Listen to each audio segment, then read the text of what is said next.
infertile millionaire had no idea he had children, until two poor little boys rang his doorbell asking for help. Before we dive into the story, drop a comment below and tell us where you're watching from. Enjoy the story.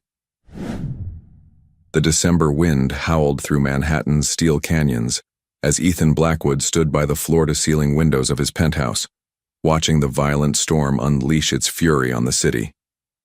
At 45, he had everything money could buy, except connection.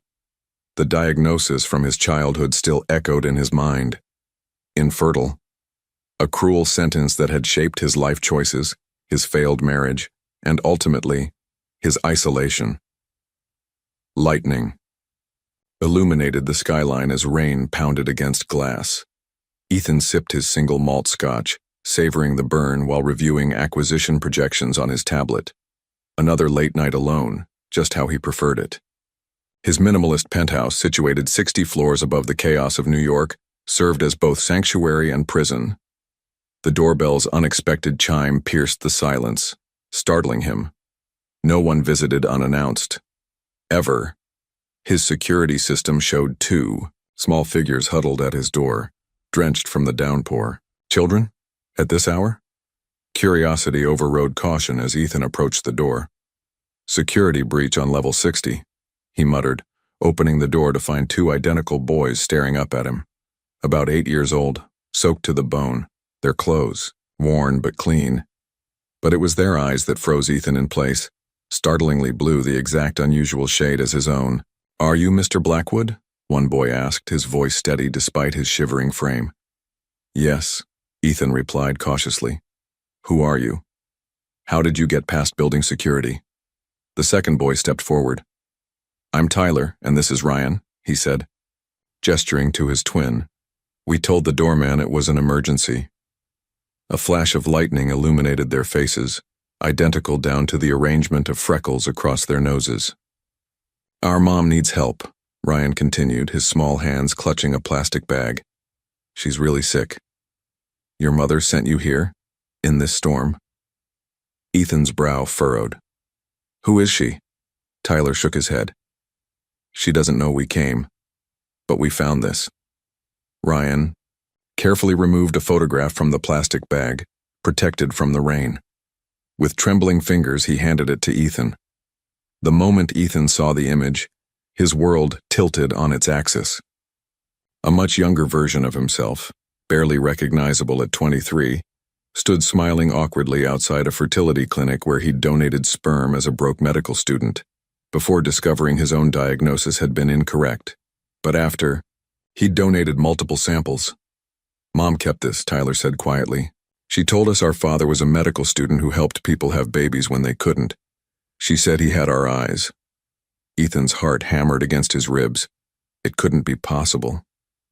Yet the mathematical evidence stood before him. Twin boys, born approximately 9 months after his donation, with his distinctive eye color and facial structure. "She's dying," Ryan whispered, his small voice breaking. "And we didn't know what else to do." The implications crashed over Ethan like a tidal wave. These children, these boys with his eyes, were claiming to be his biological sons. Sons he never knew existed from a donation he'd made when he believed he could never have children of his own. "Please," Tyler pleaded, his composure finally cracking. "She needs a doctor. A good one." As another crash of thunder shook the building, Ethan made a decision that would forever alter the carefully controlled life he'd built. "Where is your mother?" The twins exchanged a glance of desperate hope, and in that moment something primal and unexpected stirred within Ethan Blackwood's chest, an instinct to protect these children who, against all odds, might be carrying his DNA. The journey to Jessica Parker's apartment felt surreal to Ethan. His driver navigated through the storm-lashed streets, while the twins sat silently in the back of his luxury SUV, leaving damp imprints on the leather seats. He observed them through the rearview mirror, their matching profiles, the way they communicated without words, how they simultaneously gazed out at the passing city lights with a mixture of worry and wonder. "How long has your mother been sick?" Ethan asked, breaking the tense silence. "Almost 2 years. Ryan answered. But it got really bad this month. Tyler nodded. The medicine cost too much. Mom couldn't work anymore at the library. As they traveled deeper into a neighborhood Ethan hadn't visited in decades, the gleaming skyscrapers gave way to weathered brick buildings. The contrast between his world and where these boys had been living grew starkly apparent. Apartment 3B, Tyler directed as they pulled up to a dilapidated 5-story walk-up. Ethan instructed his driver to wait, then followed the boys through a narrow entrance and up creaking stairs. The building smelled of old cooking oil and dampness. Yet when they reached the 3rd floor, he noticed something different. The hallway outside apartment 3B was immaculately clean. Ryan knocked in a specific pattern before using a key. Mom? We brought help. The apartment was small, tiny by Manhattan standards, but meticulously organized. Books lined every available wall space, and despite the obvious poverty, there was an atmosphere of care and intention. A makeshift bedroom had been created in what should have been the living room, and there, on a narrow bed surrounded by medicine bottles, lay a woman whose beauty remained evident despite her illness. Jessica Parker's eyes widened when she saw Ethan standing awkwardly behind her sons. She struggled to sit up, her thin frame swimming in a faded sweater. Ryan, Tyler, what have you done? Her voice was barely above a whisper, but carried undeniable strength. They found me, Ethan said simply, stepping forward. And it appears we have matters to discuss. Jessica looked at her sons with a mixture of dismay and pride before turning back to Ethan. I never meant for you to know. I never planned to find you. Yet here we are, Ethan replied, his analytical mind already cataloging her symptoms: the jaundiced skin, the weight loss, the specific arrangement of medications. Advanced cancer, poorly treated. Boys, go to your room, please, Jessica requested. When they hesitated, she added, just for a few minutes. Once the twins had reluctantly retreated to the small bedroom they shared, Jessica spoke directly. I used your donation from the Manhattan Fertility Center in 2002. I never knew your name until recently, when I started researching options for the boys. Her eyes, though tired, met his with dignity. I wasn't looking for money or obligation. I was just trying to understand who they might have in this world after I'm gone. Ethan stood rigidly, his mind racing through implications, possibilities, and the astronomical odds of this situation.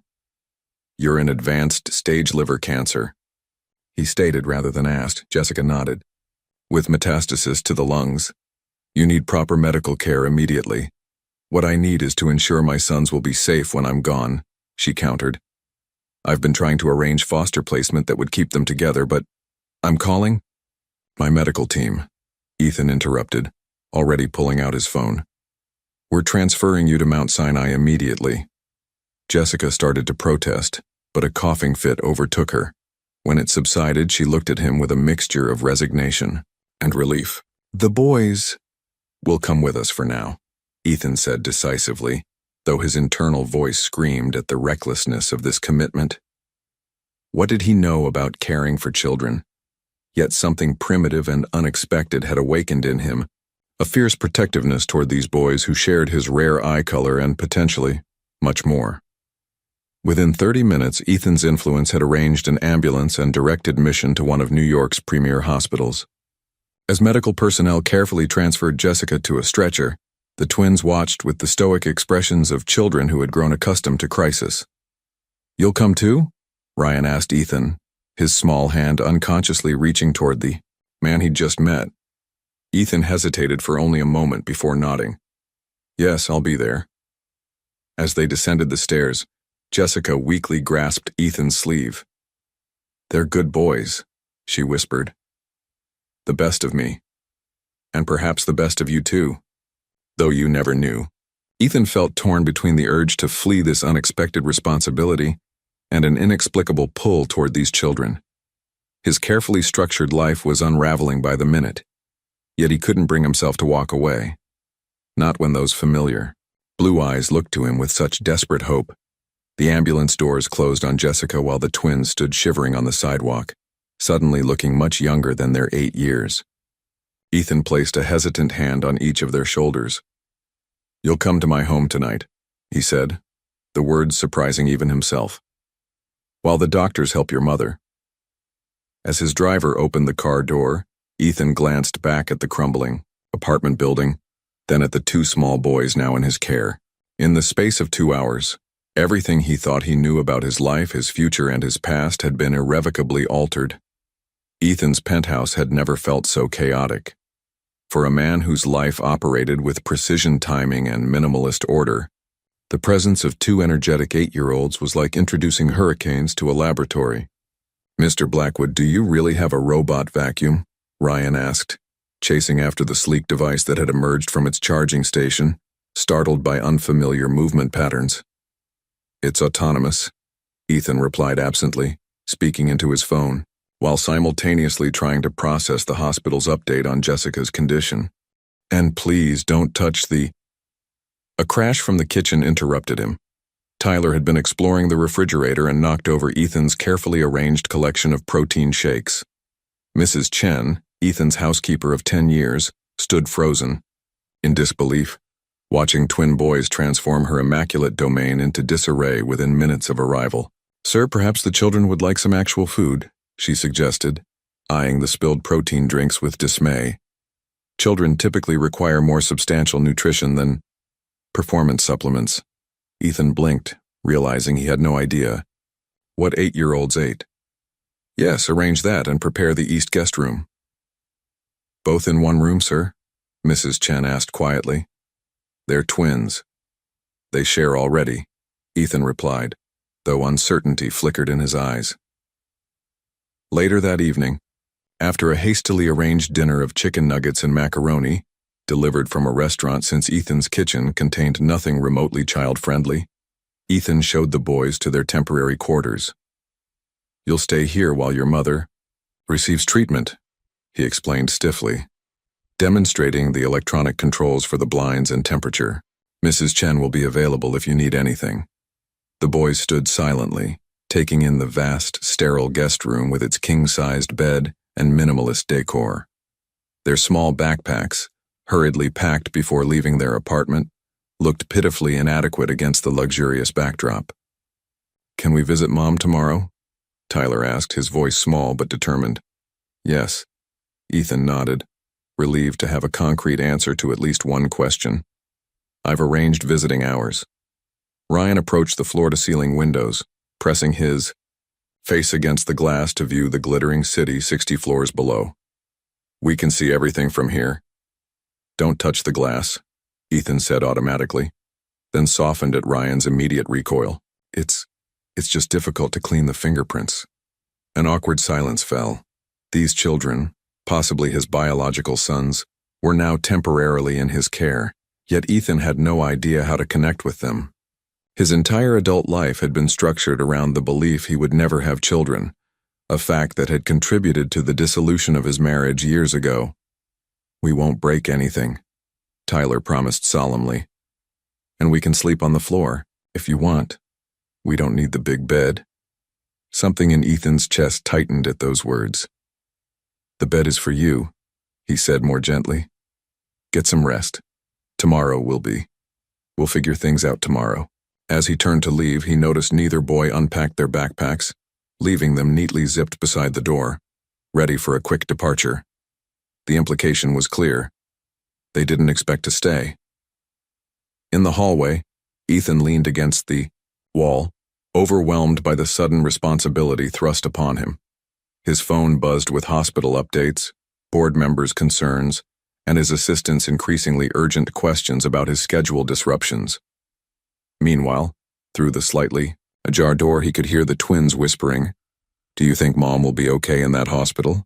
Mr. Blackwood seems to know important people. Maybe they can make her better.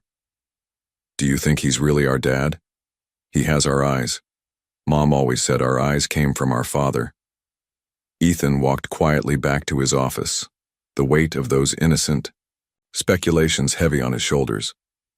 His structured world was crumbling, yet beneath the anxiety stirred something unexpected. Curiosity about these boys who might be a part of him he never knew existed.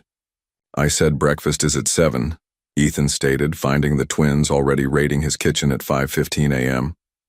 Tyler stood on a chair reaching for cereal boxes while Ryan attempted to operate the complex coffee machine. "We always make breakfast," Ryan explained, pressing buttons randomly.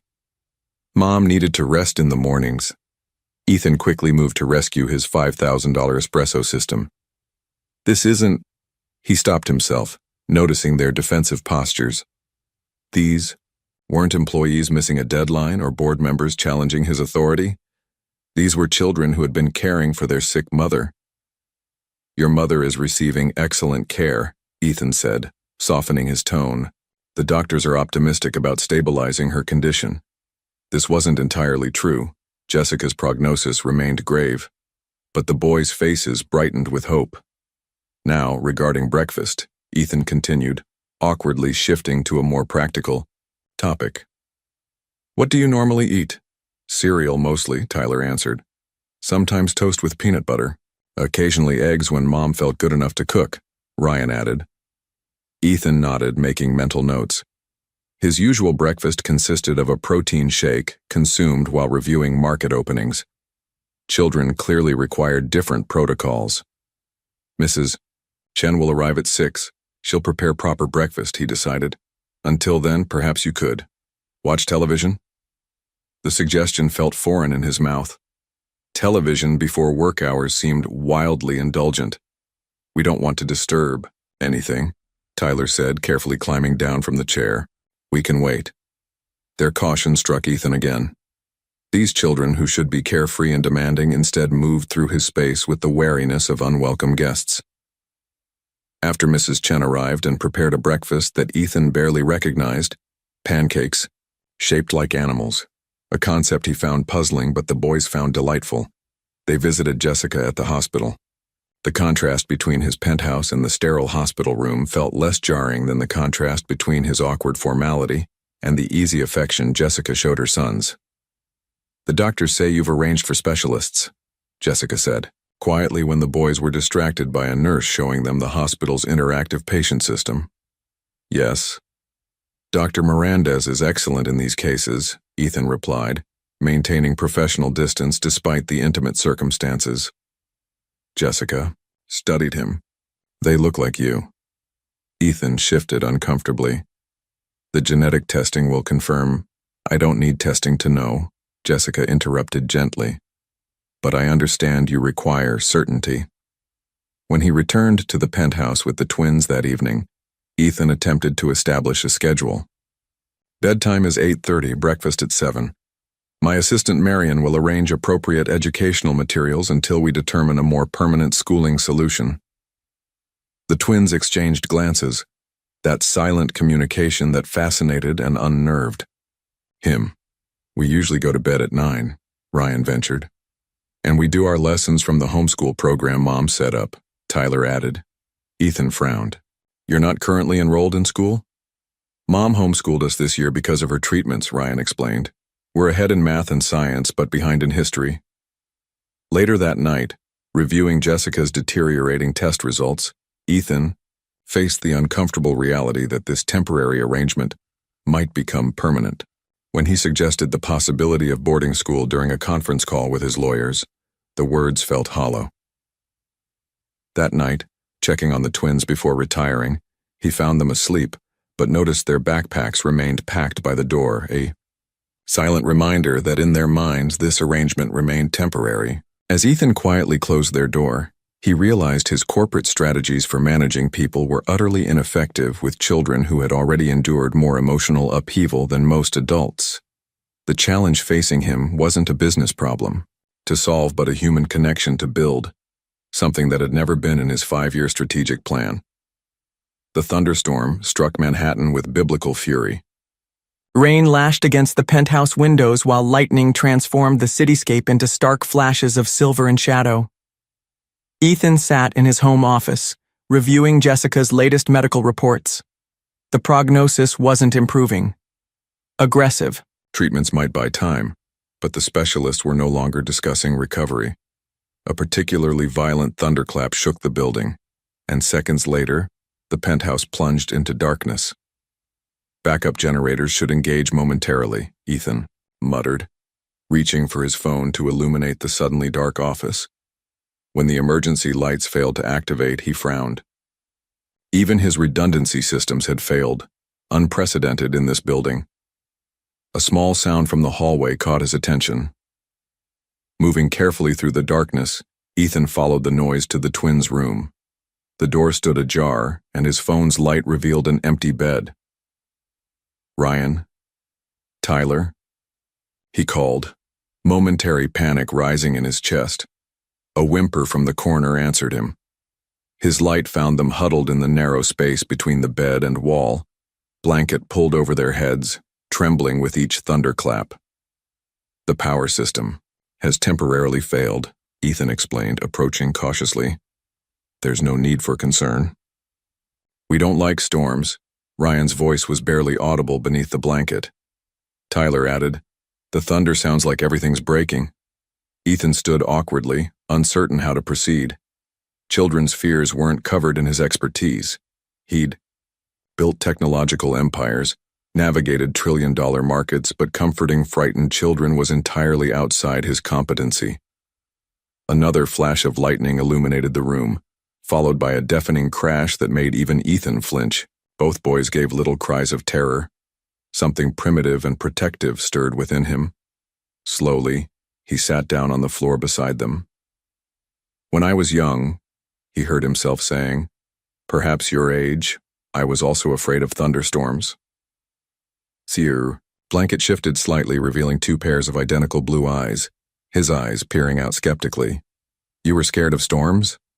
Tyler asked doubtfully. "Indeed," Ethan replied, surprising himself with this admission.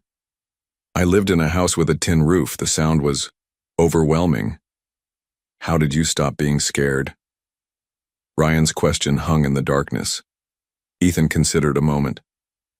"My grandfather taught me to count the seconds between lightning and thunder. Each second represents approximately 1/5 of a mile in distance." As if on cue, lightning flashed. Ethan began counting steadily. 1, 2, 3. Thunder followed on 4, and he nodded. "The storm is less than a mile away, but moving past us." The next flash came, and to his surprise, two small voices joined his count. When the thunder growled at 6, Tyler whispered, "It's getting farther away." "Precisely," Ethan confirmed. "We're simply calculating the storm's trajectory." For the next 20 minutes, they counted together after each lightning flash, tracking the storm's steady retreat. Gradually, the boys emerged from under the blanket, their scientific curiosity overcoming fear. 17 seconds, Ryan announced after the final distant rumble. "That's more than 3 miles away." "Correct." Ethan nodded, oddly pleased by the calculation. When the emergency lights finally flickered on, Ethan found himself sitting cross-legged on the floor with an 8-year-old on either side, all three still counting in unison. Something had shifted. A small bridge formed over the vast gap between their worlds. The next morning, Ethan observed the twins during their homeschool lessons. He noticed Tyler's remarkable ability to solve complex mathematical equations while Ryan demonstrated exceptional spatial reasoning through intricate drawings. For the first time, he saw them not as a shared problem, but as distinct individuals with unique talents. Talents that, perhaps not coincidentally, mirrored aspects of himself. That night, for the first time since their arrival, the twins unpacked a few items from their backpacks before bed. "Mr. Blackwood, I've cleared your afternoon schedule as requested," Marion announced, barely concealing her surprise. In 15 years as Ethan's executive assistant, she'd never seen him voluntarily reschedule the quarterly projections meeting. "Thank you, Marion. I have an appointment at Westridge Academy at 3. Ethan straightened his tie, feeling oddly nervous. "It's a parent-teacher conference." Marion's professionally neutral expression slipped briefly. "Of course, sir. The car will be ready." She hesitated, then added, "The blue tie might be more appropriate. It's less intimidating." 30 minutes later, Ethan stood in Westridge Academy's oak-paneled admissions office, feeling wildly out of place among colorful educational posters and child-sized furniture. The twins sat quietly in the waiting area, wearing new school uniforms that Ethan's personal shopper had procured overnight. Mr. Blackwood, we're delighted you could join us. Headmistress Winters greeted him, though I must admit your application was unusual. Mid-semester transfers typically require more extensive preparation. The circumstances are exceptional, Ethan replied, his tone making it clear that details would not be forthcoming. The headmistress nodded tactfully. We've reviewed the boys' preliminary assessments. Their academic fundamentals are remarkably strong, though there are some gaps in their formal education. Their mother homeschooled them recently, Ethan explained, careful to preserve Jessica's dignity. She was quite thorough with mathematics and reading.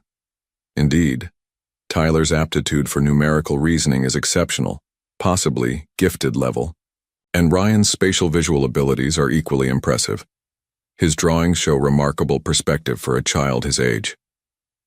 Pride, an unfamiliar sensation in this context, flickered through Ethan. They're intelligent boys. They'll need some social adjustment after homeschooling, the headmistress continued, and emotional support given their mother's condition, which you mentioned briefly in your application. Something protective tightened in Ethan's chest. Their mother receives excellent care. The boys' emotional needs are also being addressed. This wasn't entirely true.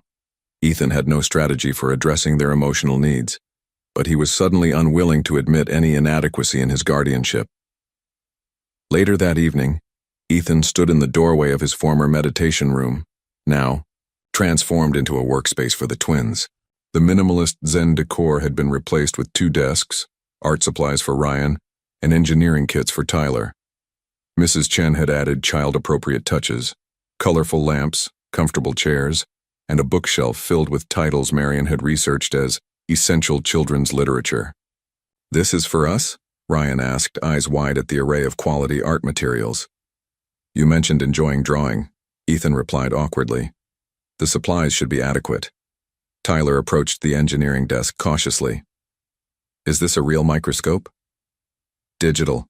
300 times magnification," Ethan confirmed. "There's also a robotics kit. I thought it might interest you." The boys exchanged their silent look, that twin communication Ethan could never decipher.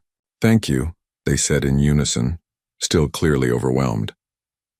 That night, after their homework was complete, Ethan surprised himself by joining them for dinner rather than eating at his desk. Mrs. Chen had prepared a proper family meal, the concept still foreign to him, and he found himself listening to the twins' descriptions of their first day at Westridge. "Ms. Abernathy said my math is 9th grade level," Tyler reported proudly. "But my handwriting needs work. My art teacher wants me to join the spring exhibition," Ryan added, a hint of excitement breaking through his usual reserve. "She said, my perspective technique is advanced." Ethan nodded, uncertain how to respond to these achievements. In business, he would offer precise feedback and improvement strategies. With children, the protocols seemed different.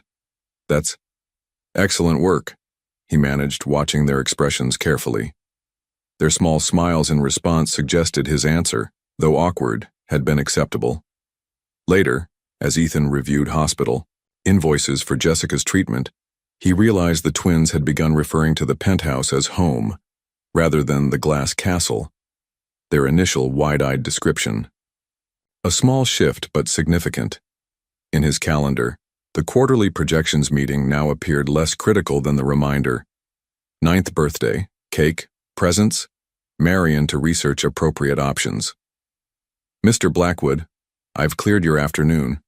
Schedule as requested," Marion announced, barely concealing her surprise. In 15 years as Ethan's executive assistant, she'd never seen him voluntarily reschedule the quarterly projections meeting. "Thank you, Marion. I have an appointment at Westridge Academy at 3. Ethan straightened his tie, feeling oddly nervous. "It's a parent-teacher conference." Marion's professionally neutral expression slipped briefly. "Of course, sir. The car will be ready." She hesitated, then added, "The blue tie might be more appropriate. It's less intimidating." 30 minutes later, Ethan stood in Westridge Academy's oak-paneled admissions office, feeling wildly out of place among colorful educational posters and child-sized furniture. The twins sat quietly in the waiting area, wearing new school uniforms that Ethan's personal shopper had procured overnight. "Mr. Blackwood, we're delighted you could join us," Headmistress Winters greeted him. "Though I must admit, your application was unusual. Mid-semester transfers typically require more extensive preparation." "The circumstances are exceptional," Ethan replied, his tone making it clear that details would not be forthcoming. The headmistress nodded tactfully. "We've reviewed the boys' preliminary assessments. Their academic fundamentals are remarkably strong, though there are some gaps in their formal education. Their mother homeschooled them recently," Ethan explained, careful to preserve Jessica's dignity. "She was quite thorough with mathematics and reading. Indeed, Tyler's aptitude for numerical reasoning is exceptional, possibly gifted level, and Ryan's spatial visual abilities are equally impressive. His drawings show remarkable perspective for a child his age." Pride, an unfamiliar sensation in this context, flickered through Ethan. "They're intelligent boys. They'll need some social adjustment after homeschooling," the headmistress continued, "and emotional support given their mother's condition, which you mentioned briefly in your application." Something protective tightened in Ethan's chest. "Their mother receives excellent care. The boys' emotional needs are also being addressed." This wasn't entirely true. Ethan had no strategy for addressing their emotional needs, but he was suddenly unwilling to admit any inadequacy in his guardianship. Later that evening, Ethan stood in the doorway of his former meditation room, now transformed into a workspace for the twins. The minimalist Zen decor had been replaced with 2 desks, art supplies for Ryan, and engineering kits for Tyler. Mrs. Chen had added child-appropriate touches, colorful lamps, comfortable chairs, and a bookshelf filled with titles Marion had researched as essential children's literature. "This is for us?" Ryan asked, eyes wide at the array of quality art materials. "You mentioned enjoying drawing," Ethan replied awkwardly. "The supplies should be adequate." Tyler approached the engineering desk cautiously. "Is this a real microscope?" "Digital. 300 times magnification," Ethan confirmed. "There's also a robotics kit. I thought it might interest you." The boys exchanged their silent look, that twin communication Ethan could never decipher.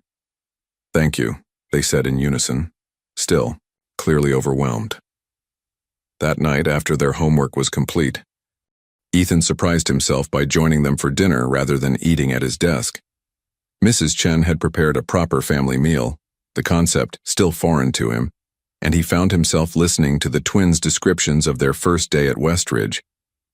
"Ms. Abernathy said my math is 9th grade level," Tyler reported proudly. "But my handwriting needs work." "My art teacher wants me to join the spring exhibition," Ryan added, a hint of excitement breaking through his usual reserve. "She said, my perspective technique is advanced." Ethan nodded, uncertain how to respond to these achievements. In business, he would offer precise feedback and improvement strategies. With children, the protocols seemed different. "That's excellent work," he managed, watching their expressions carefully. Their small smiles in response suggested his answer, though awkward, had been acceptable. Later, as Ethan reviewed hospital invoices for Jessica's treatment, he realized the twins had begun referring to the penthouse as home rather than the glass castle, their initial wide-eyed description. A small shift, but significant. In his calendar, the quarterly projections meeting now appeared less critical than the reminder. 9th birthday, cake, presents, Marion to research appropriate options. "The Singapore acquisition cannot proceed without your direct involvement, Ethan." Charles Westfield, CFO and Ethan's longest-standing board member, leaned forward across the conference table. "You've missed 3 critical meetings this month." Ethan maintained his composure, though internally he calculated how quickly he could end this meeting and still make Tyler's mathematics competition at Westridge Academy by 4 o'clock. "The preliminary framework is sufficient. Harrison can manage the details," Ethan replied, referring to his recently appointed Director of Operations, a position created specifically to handle responsibilities Ethan previously would never have delegated.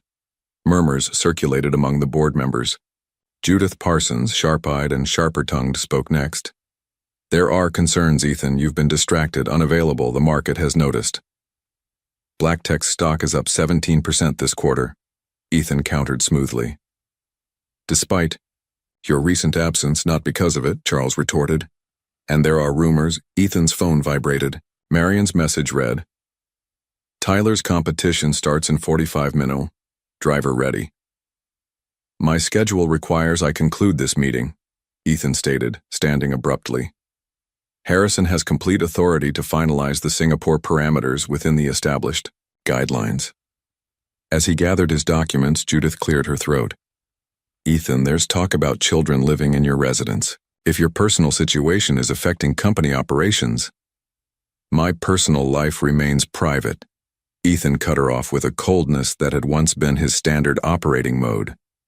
The company's performance speaks for itself. The tension followed him into the elevator, where he quickly exchanged his formal jacket for a more casual blazer that Marion had thoughtfully left with the driver. Appearance at a children's school event apparently required different protocols than board meetings. He arrived at Westridge Academy with 7 minutes to spare, slipping into the auditorium, where parents clutched programs and smartphones with equal fervor. Ethan felt conspicuously out of place, a sensation he'd experienced more frequently since the twins' arrival 9 weeks ago. Tyler spotted him from the competitors section, his small face lighting up with surprise and relief.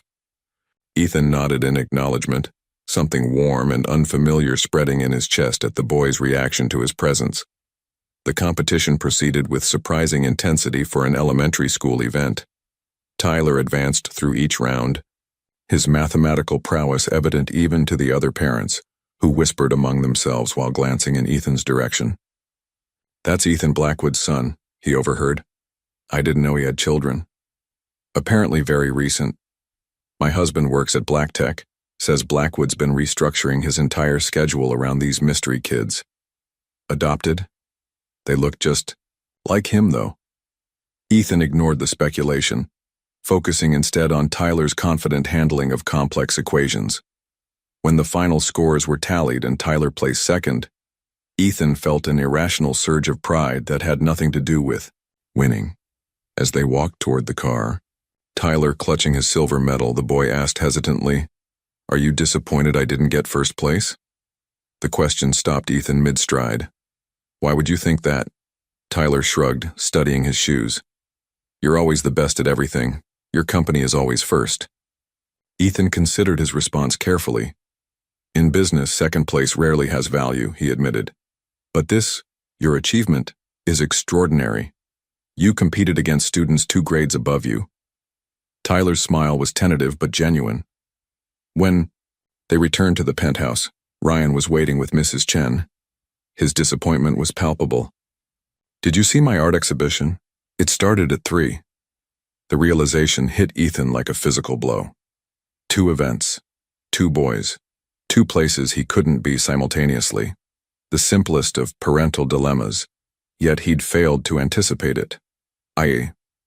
For once, Ethan Blackwood found himself without a strategic response. That evening, his phone rang with a name he hadn't seen in years. Victoria.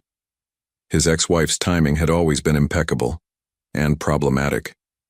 Ethan, darling, her voice purred through the speaker. I hear you've been keeping secrets.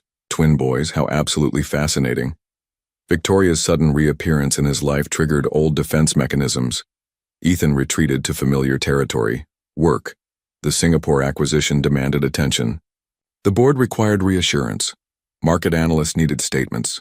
All reasonable excuses to insulate himself from the emotional complexities that had invaded his carefully structured life. For 3 days, Ethan barricaded himself in his home office, emerging only for brief, formal interactions with the twins. Mrs. Chen managed their daily routine while Marion coordinated their school schedules. It was efficient, logical, emotionally safe. On the 4th evening, Ethan's phone lit up with the hospital's number. Mr. Blackwood, Jessica Parker is asking for you, the nurse informed him. Her condition has deteriorated significantly. The oncologist recommends you come as soon as possible.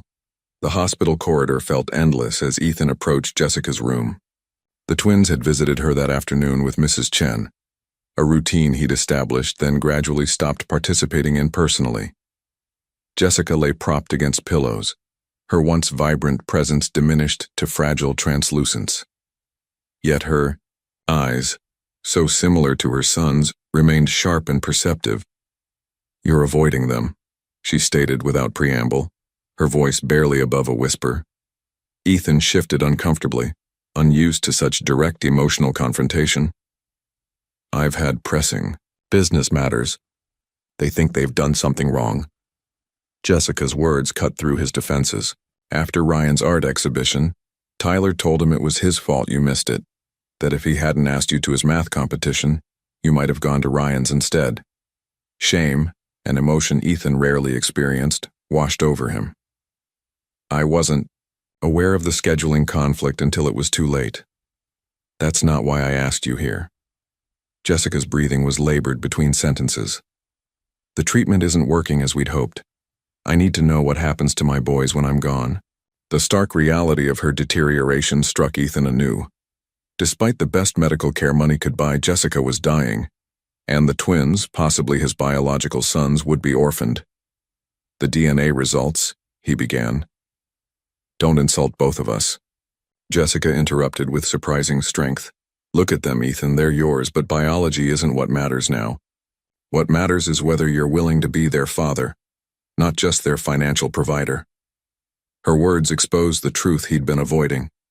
He'd been handling the twins like a business problem rather than a relationship, providing resources, but withholding himself. Back at the penthouse later that night, unable to sleep, Ethan found himself drawn to the twins' room. The door stood slightly ajar and he peered in, expecting to find them asleep. Instead, he discovered an empty bed. Alarm surged through him until he noticed light spilling from their closet. Approaching quietly, he heard whispers. "We should pack. Warm clothes, it gets cold at night. Do you think we can find our old apartment building? Maybe Mrs. Gonzalez in 2A would let us stay until they find us a foster home." Ethan's heart constricted as he realized what was happening. They were planning to run away, back to the security of familiar poverty rather than endure his emotional absence in the midst of luxury. "The electronic locks require a passcode to exit after midnight," he said quietly, pushing the closet door fully open. The twins froze, small backpacks half filled with their few possessions. Their expressions, guilty, defiant, and heartbreakingly vulnerable, mirrored each other perfectly. "You weren't supposed to know until morning," Tyler finally said. "We don't want to bother you anymore," Ryan added, his voice small. "You're very busy." In that moment, Ethan recognized his own childhood reflected in their resigned faces, the calculations of an unwanted child, measuring his worth against adults' willingness to make space in their lives. He'd been recreating the emotional patterns of his own distant upbringing despite his promises to himself that he would never become his father. "I've made a mistake," Ethan said, the admission unfamiliar on his tongue. "Several mistakes, actually." The twins exchanged their silent glance, then looked back at him warily. "I'd like to try again," Ethan continued, choosing his words with uncharacteristic care. "If you're willing." The conference room fell silent as Ethan completed his announcement. 20 executive faces stared back at him in varying states of shock. "To summarize," he continued calmly, "Harrison Edwards will assume the role of Chief Operating Officer with expanded authority over daily operations. I will remain as CEO with strategic oversight, but my in-office presence will be reduced to accommodate my new family obligations." Charles Westfield recovered first. "Ethan, while we appreciate your personal situation, this restructuring is unprecedented." "So are the circumstances," Ethan replied. "The arrangements are non-negotiable." Later that morning, Ethan sat across from the twins at their favorite breakfast spot near Central Park, a small diner where the waitress knew their names and always brought extra whipped cream for their hot chocolate. "I have something important to discuss," Ethan began, feeling strangely nervous. The twins looked up expectantly, their identical blue eyes, his eyes, watching with the wariness that still sometimes appeared despite his recent efforts. "I've rearranged my work schedule," he explained, Starting today, I'll take you to school each morning and I'll be home by 4:30 every afternoon. The twins exchanged their silent communication glance. What about your important meetings? Tyler asked cautiously. They've been rescheduled or delegated, Ethan replied. Your school activities and homework time take priority now. Ryan studied him skeptically. For how long? The question revealed the depth of their uncertainty, their expectation that his attention was temporary, conditional. Permanently, Ethan stated firmly. I've made a commitment to you both, to our family. The word felt foreign on his tongue. He'd never used it in reference to himself before. But the twins' expression suggested it was the right one. That evening, after visiting Jessica at the hospital, Ethan helped the boys create memory books. Beautiful, leather-bound journals Marion had found that could hold photographs, drawings, and written memories of their life with their mother. Mom used to read us 3 books every night even when she was really tired, Ryan shared, carefully pasting a photo of Jessica in his journal. She made up special voices for all the characters, Tyler added, even the scary ones.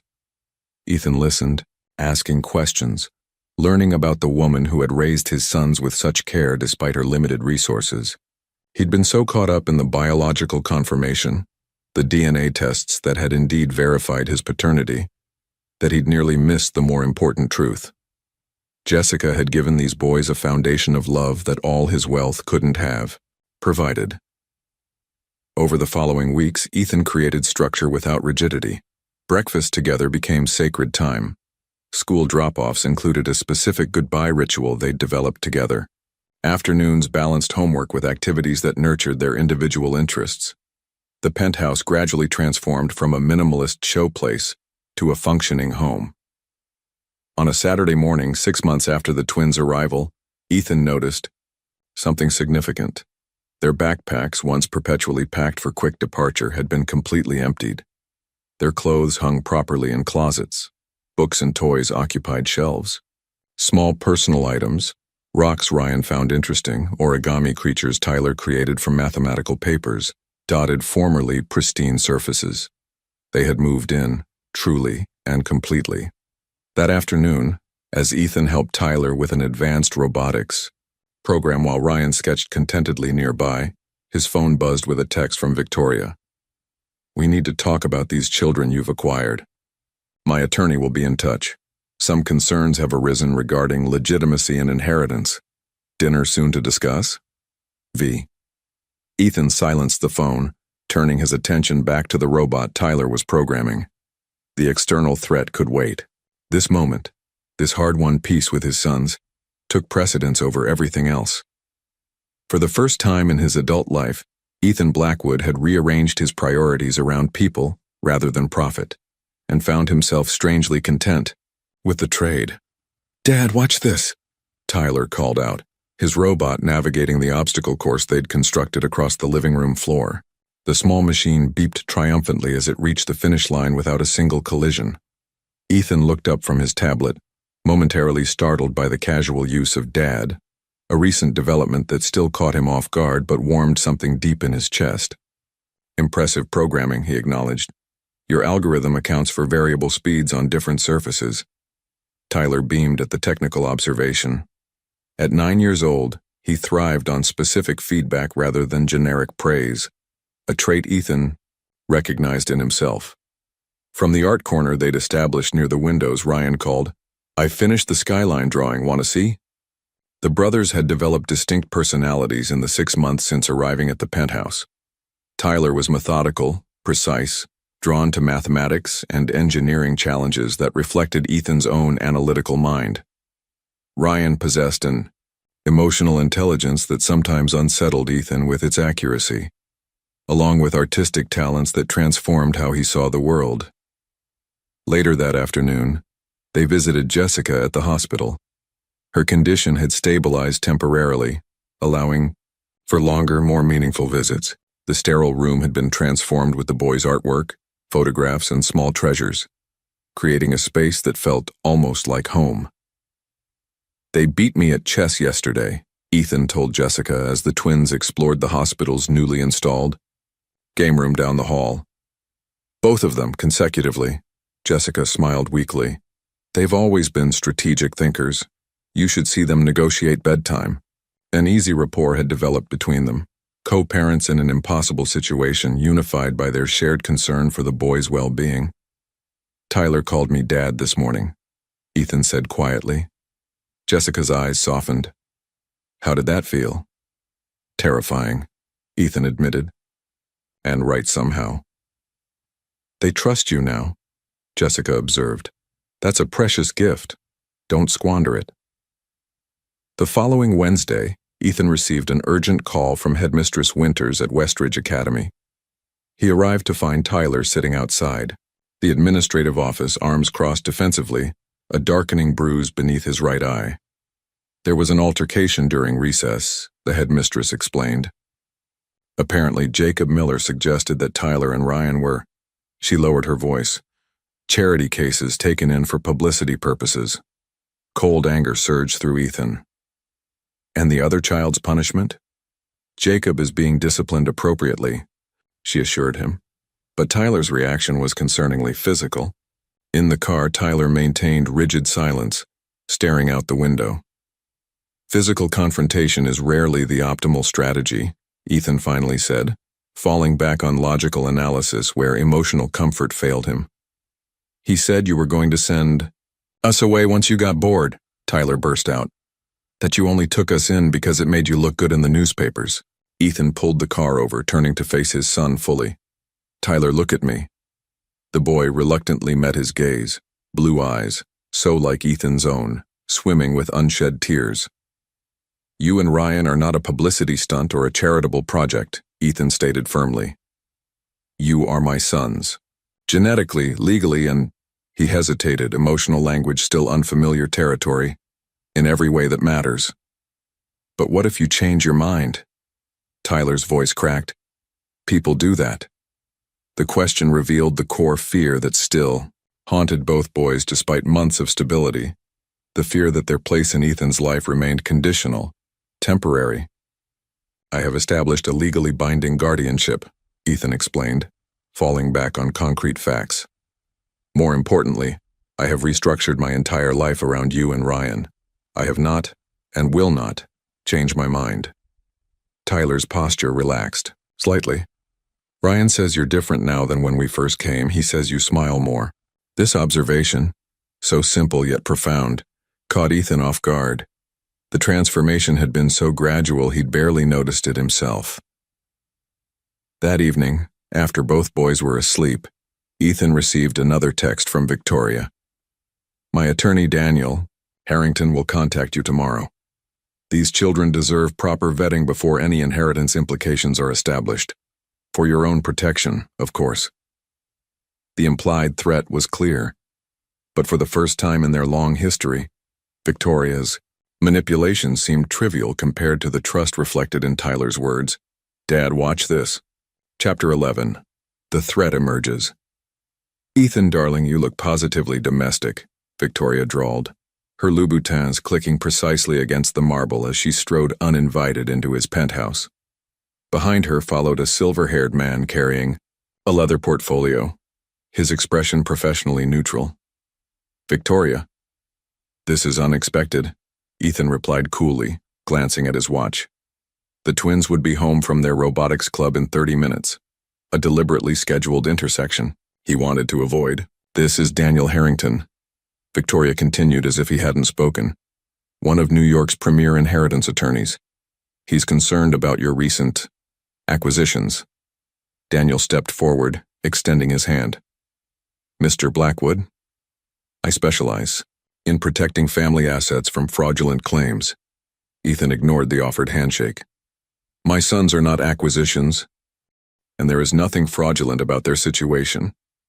Victoria settled herself on the sofa, once her favorite during their marriage, and examined the transformed living space with theatrical dismay.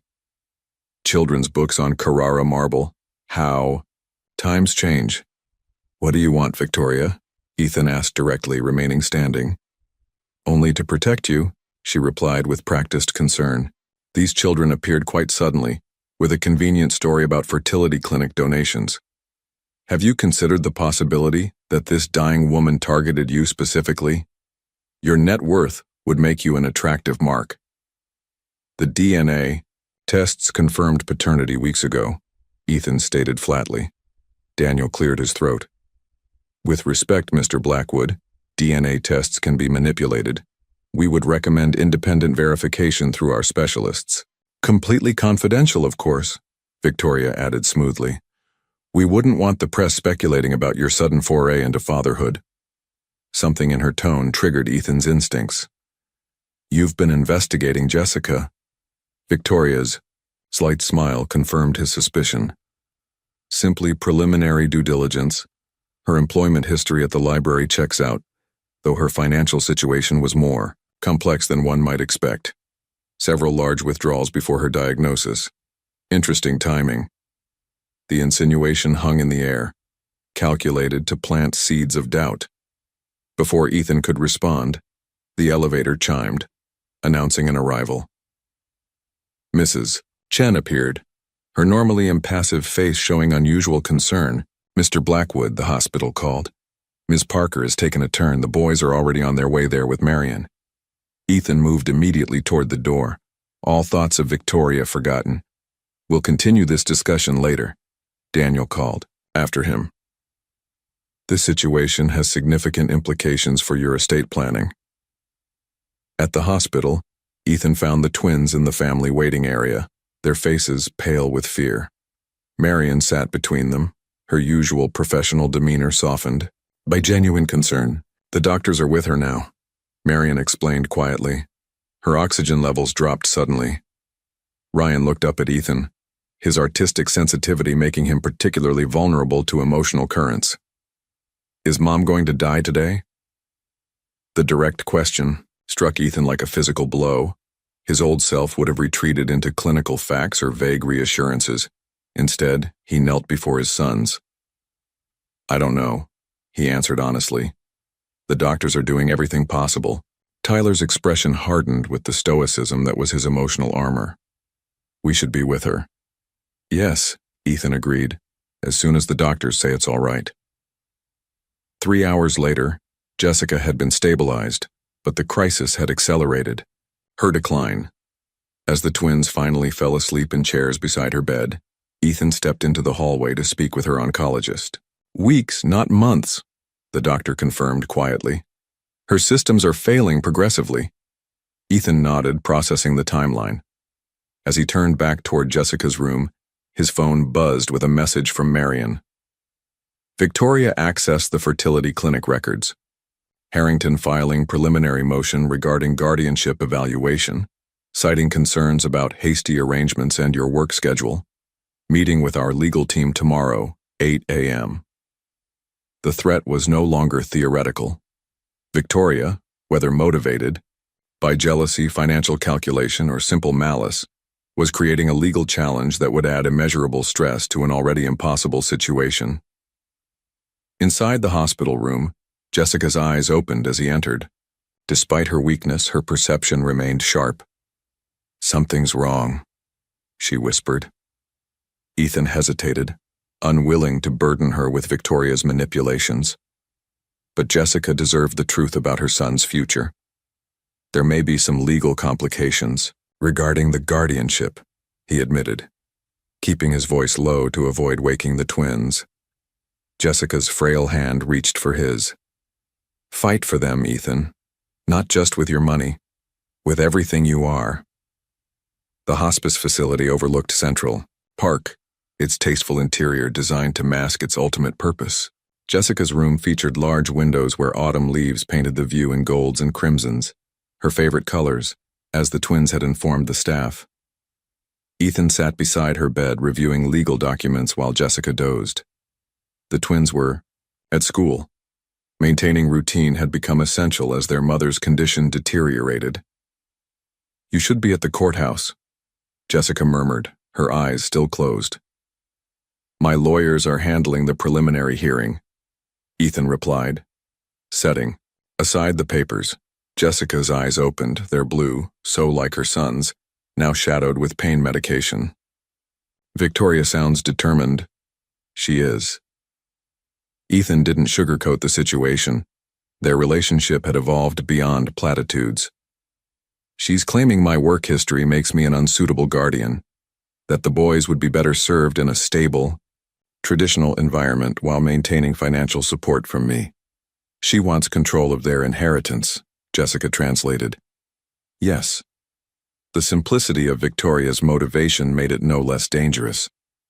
She's demanding expanded DNA verification and a full investigation of our arrangement. Jessica's laugh was a ghost of its former self, as if I orchestrated this elaborate scheme while dying of cancer. Her gallows humor had become a bond between them, a shared defiance against the cruelties of circumstance. The door opened as Marion arrived with coffee and updates. Mr. Blackwood, the school called. There was an incident with Tyler. Ethan tensed. Is he hurt? No, but he struck another student who was apparently discussing the newspaper article. The New York Times piece had appeared that morning. Tech billionaire in custody battle over secret twin heirs. Victoria's legal challenge had leaked to the press, complete with insinuations about Jessica's motives and Ethan's fitness as a parent. I'll handle it, Ethan said, already reaching for his coat. Jessica caught his wrist. Bring them here afterward. They need to see me, while I'm still myself. At Westridge Academy, Ethan found Tyler in the headmistress's office, sullen and defiant. He said Mom tricked you for your money, Tyler stated flatly when they were alone, that we'll be sent away when she dies. The raw fear beneath the anger tore at Ethan's heart. Tyler, look at me, he said firmly. That will never happen. The newspaper said there's a court case. A legal formality, Ethan explained, choosing his words carefully. Nothing that will change our family.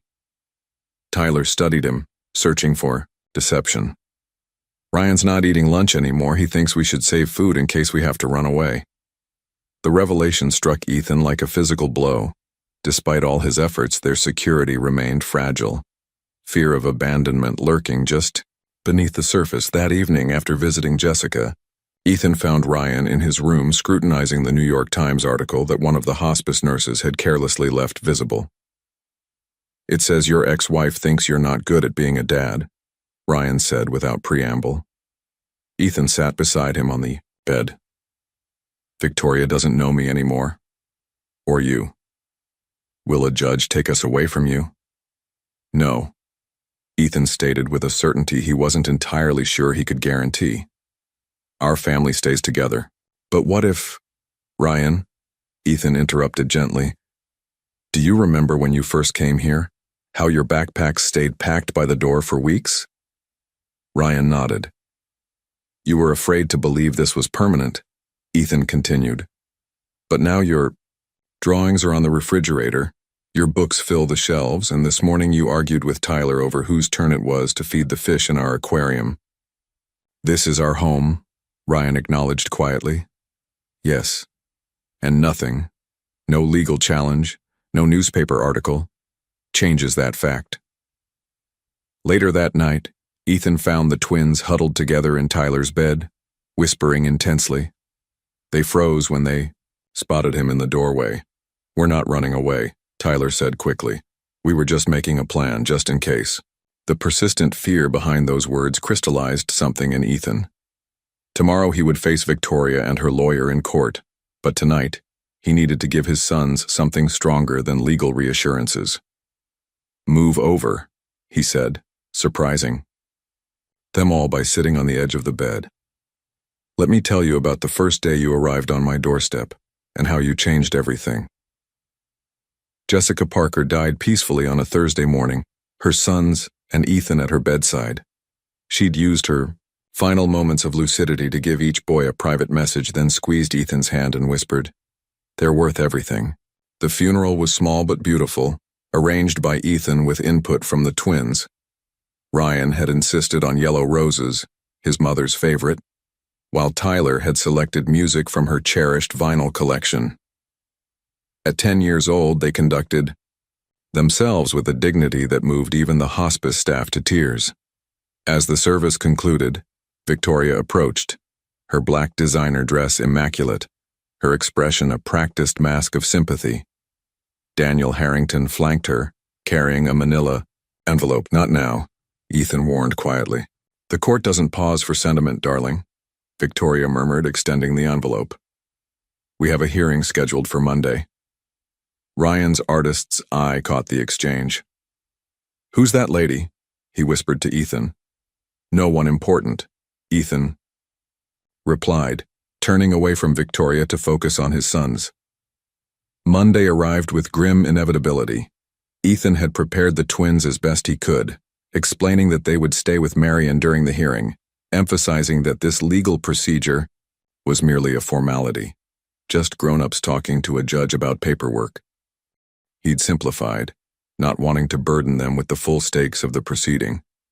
Judge Eleanor Michaels studied the documents before her with methodical thoroughness, while Victoria's attorney presented their case. Mr. Blackwood's lifestyle is fundamentally incompatible with parenthood, Harrington argued smoothly. His company requires extensive travel. His work schedule historically extends well into the evening hours.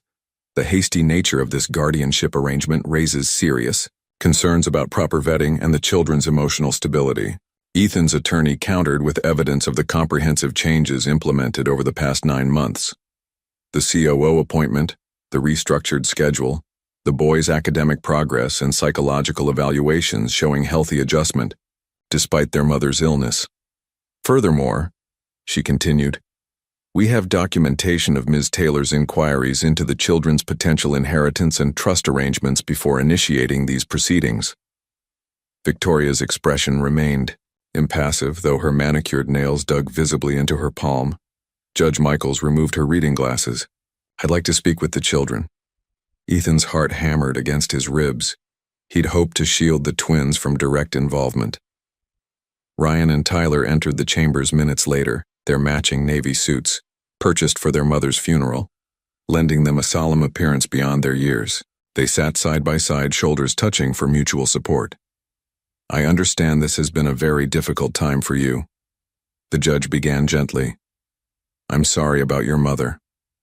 The twins nodded in unison, but remained silent.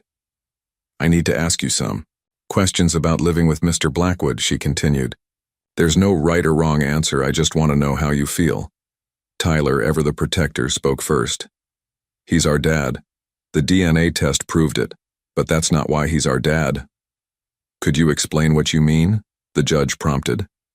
Tyler glanced at Ethan before continuing. When I was afraid to go back to school after some kids teased me, he didn't just tell me to be brave. He came to my classroom and talked to everyone about how sometimes smart people get bullied by people who don't understand them. Then he showed everyone cool technology and explained how math builds everything important. Ryan added softly, when I couldn't sleep after Mom went to the hospice, he sat with me every night and helped me draw pictures of happy memories with her. He never told me to stop crying. The judge nodded thoughtfully. And before you came to live with Mr. Blackwood, did you know him?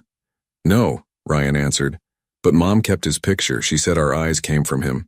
He's teaching us chess, Tyler volunteered, and he comes to all our school things now, even when he has important meetings. Even when both of us have different events on the same day, Ryan emphasized, he figured out how to be at both. Ethan felt something tighten in his chest at this simple acknowledgement of his most important parental lesson, being present. Victoria shifted impatiently. Your Honor, children this age can be easily influenced. Ms. Taylor, Judge Michaels interrupted sharply, you'll have your opportunity to speak. She turned back to the twins. One last question. If you could choose where to live, where would that be? The twins answered in perfect unison. With our dad. As they left the chambers, Ryan paused by Victoria's chair. With the startling perception that made his artwork so compelling, he studied her face. You're sad, he observed quietly. But not about us. Victoria's practiced composure slipped for just a moment, revealing something wounded beneath her polished exterior. Chapter 14. Resolution. The court hereby grants permanent guardianship to Ethan Blackwood, with a direct path to formal adoption pending standard follow-up evaluations. Judge Michaels's voice rang clear in the courtroom as she signed the final order. Additionally, the court recognizes the genetic verification confirming Mr. Blackwood's biological paternity of Ryan and Tyler Parker. Ethan maintained his composure, though relief coursed through him like a physical current. 9 months of uncertainty solidified into legal reality with the stroke of a pen. Victoria sat rigidly beside her attorney, her expression unreadable. The judge continued, her tone noticeably cooler. Regarding Ms. Taylor's petition, this court finds concerning evidence of ulterior financial motives. The documentation submitted showing Ms. Taylor's inquiries into the children's potential inheritance status prior to raising guardianship concerns suggests improper intent. Daniel Harrington shifted uncomfortably as Judge Michaels added, "The Bar Association will receive a copy of these proceedings for review of potentially unethical legal strategy." Outside the courthouse, Marion waited with the twins, who immediately rushed to Ethan when they spotted him. Their anxious expressions transformed to joy when he nodded, confirming the outcome without words. "It's official," he told them, allowing himself a rare public display of emotion as he drew them into an embrace. "We are legally a family." Ryan's arms tightened around his waist. "Forever?" "Forever," Ethan confirmed.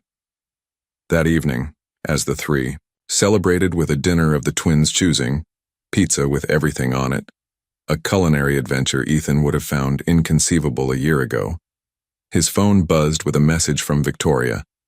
"Congratulations. You've won as usual. Perhaps they'll fare better with you than I did." The cryptic message hinted at depths to Victoria's motivations beyond simple financial calculation, wounds from their failed marriage that had never properly healed.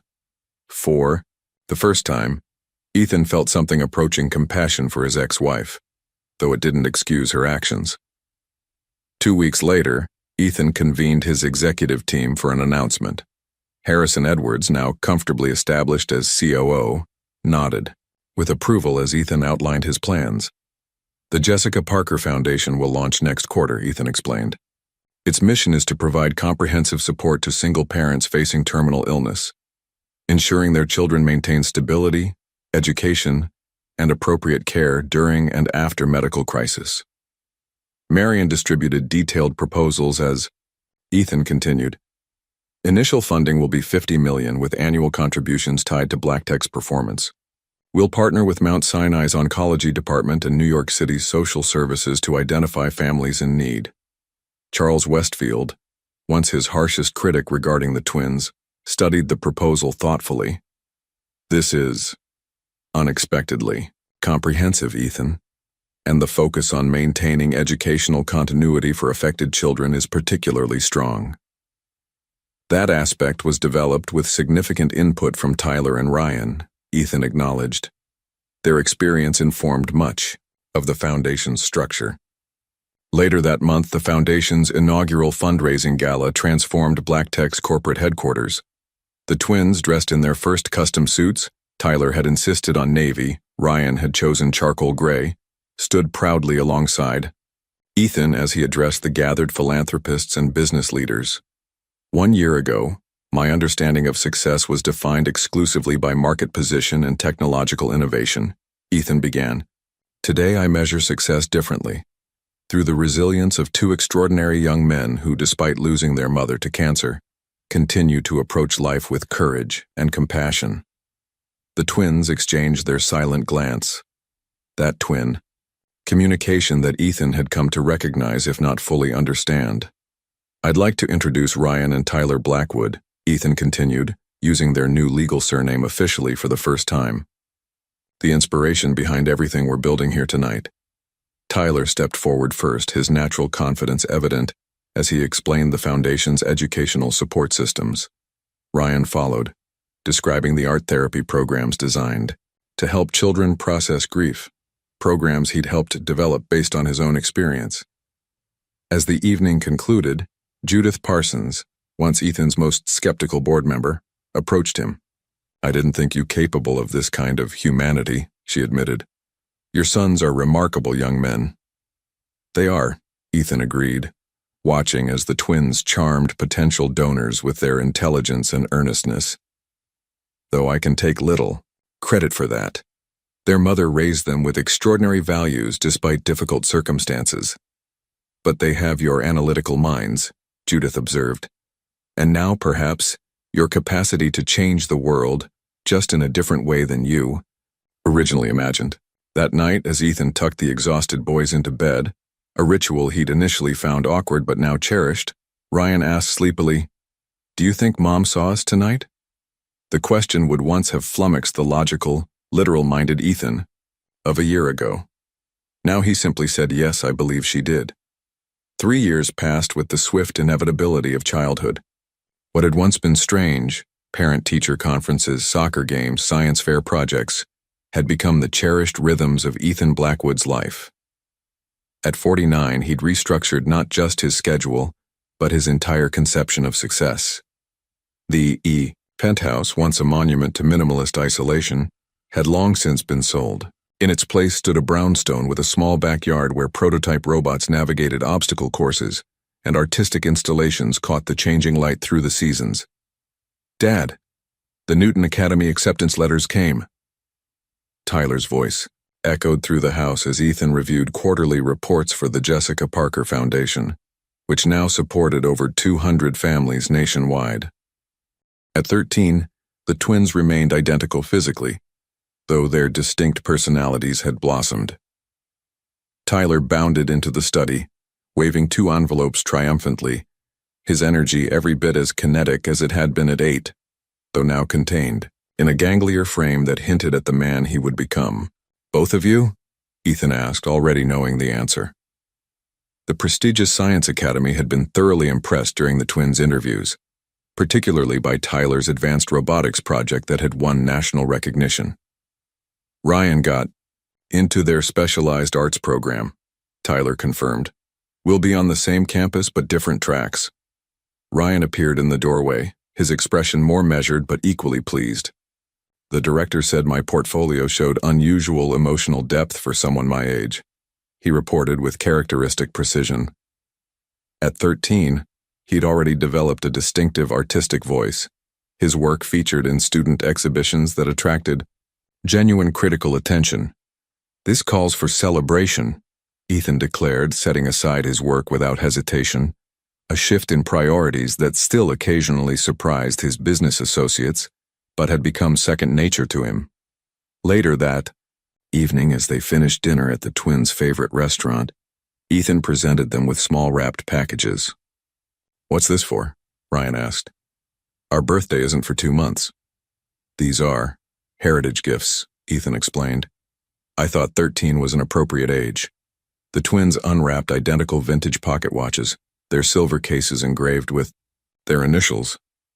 "These belong to my grandfather," Ethan continued. "The man who taught me to count between lightning and thunder." The brothers exchanged their silent glance, that twin communication that remained as mysterious to Ethan as it had on the first day they appeared at his door. "There's something else," Ethan added, sliding a document across the table. "The Jessica Parker Scholarship has been officially endowed at Columbia University's School of Arts. It will provide full funding annually to children raised by single parents." Ryan's eyes, so like his mother's, filled with tears. She would have loved that. She never got to finish her master's degree, Tyler remembered. She always wanted to go back to school someday. "The first recipient has already been selected," Ethan told them. "A young woman whose mother raised her alone while working 3 jobs.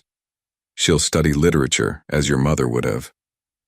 The conversation shifted to their upcoming school transition, projects for the summer, and a planned trip to Europe, their first international travel as a family. Throughout it all, Ethan observed his sons with quiet wonder. They carried Jessica's compassion and his analytical mind, yet had become entirely their own people, unfolding into unique individuals who constantly surprised him. After returning home, as the twins disappeared upstairs to call friends with their news, Ethan paused in the living room where a photograph held the place of honor. Taken at the Foundation's 2nd annual gala, it showed the 3 of them together, Ethan flanked by his sons, all three sharing the same distinctive blue eyes and, more tellingly, the same genuine smile. 5 years ago, he could not have imagined this life. His definition of success had been algorithmic, measurable in market share, technological innovation, and accumulated wealth. Nothing in that equation had accounted for the profound fulfillment of watching his sons navigate both triumph and disappointment, or the simple pleasure of family dinners filled with debate and laughter. Outside, a spring thunderstorm rolled across the city. Through the window, Ethan watched lightning illuminate the skyline and instinctively began counting seconds until the thunder followed. 1, 2, 3. 2 voices joined his from the staircase, counting in perfect unison. The thunder arrived on 4, and Tyler announced, "Getting closer, but not too close," Ryan added with the quiet confidence of someone who had learned that storms eventually pass. Ethan nodded, surrounded by the family he never expected, formed not through traditional paths but through choices, challenges, and ultimately, love. The most valuable legacy of his life would not be measured in patents or profit margins, but in the 2 remarkable young men who had appeared at his door on a stormy night and changed everything. "No," he agreed, putting an arm around each of his sons. "Not too close at all."